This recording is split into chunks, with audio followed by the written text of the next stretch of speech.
दीनबंधु देहुरी तांकु किए संदीप पटेल कही डाकी थाए तो आउ किए डिबिड़ी ओ पेपर मौसा एभली संबोधन तांकु डाकी संवादपत्र तांको ठारू किणी नियंती पाठक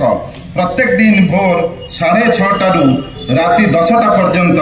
बादामबाड़ी अंचल तांकर समय बीती थाए। सेही डिबिड़ी बा पेपर मौसा घर होउछि अनुगुल जिला बंतल थाना अंतर्गत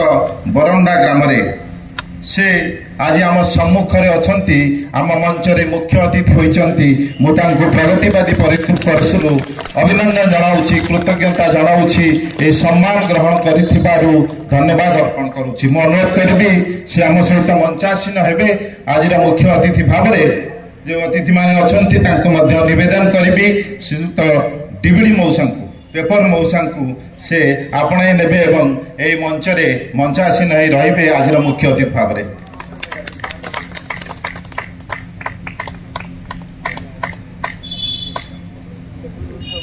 ये गोटे कथा स्मरण करी आपण मैंने जिते गत वर्ष ये मंच में देखी आमर यूनिट 1 अंचल जड़े श्रमिक जे